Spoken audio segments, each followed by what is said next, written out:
Hey, what's up? Welcome to my video response to Cellspex and her review of The Lost Treasure of Griffonstone. So, Cell, I think you brought up a really good point about the episode, that one of the major features of the episode was kind of re-establishing the relationship between Gilda and Rainbow Dash. When I first saw the episode, I was kind of coming at it from the perspective of, okay, you two need to learn to put your BS aside and fix a bigger problem. But I think you're right when you say Gilda and Rainbow Dash sort of repairing their relationship will give them a model on fixing Griffonstone's problems. And yeah, the moment when Gilda decides she actually wants to help Rainbow Dash is sort of coming out of nowhere.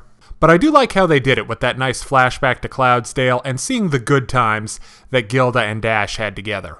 Although they are kind of throwing Gilda in at the deep end in terms of fixing Griffonstone's friendship problems, undoing hundreds of years of dickishness is kind of a lot for one Griffin to handle. Now on to Pinkie Pie. I'm gonna disagree with you slightly, and not really about the episode.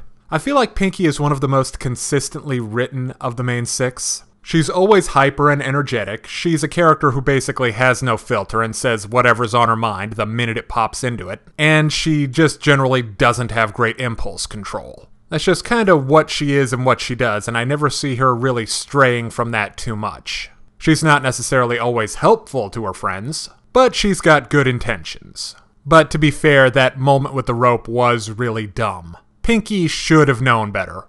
Alright, now about that lesson. It was kind of hard for me to grab onto what exactly the lesson of The Lost Treasure of Griffonstone was, but friendship is better than money does make sense. But you know, I think we've seen that lesson done enough and well enough in other places that this one is kind of unfocused in terms of how it tackles that subject matter. I think the number one example of friendship is more important than money is probably A Christmas Carol. I don't know if they ever make the connection between the Griffins' greed and their sucky personal relationships, although maybe that's supposed to be implied or self-explanatory. For a while with this episode, I was kind of wrestling with the question of why are the Griffins just so unpleasant?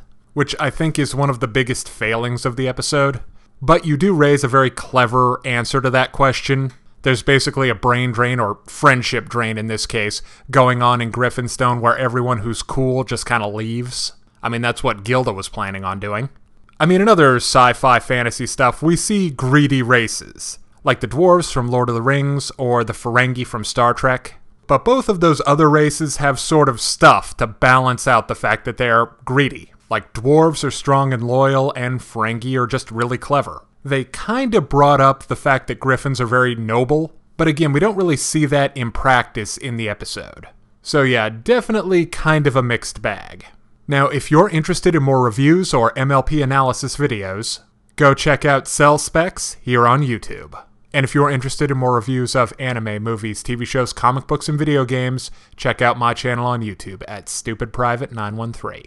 Thank you for watching. Hey kids, today's show is brought to you by the letter 4 and the number potato! I'm a stupid private.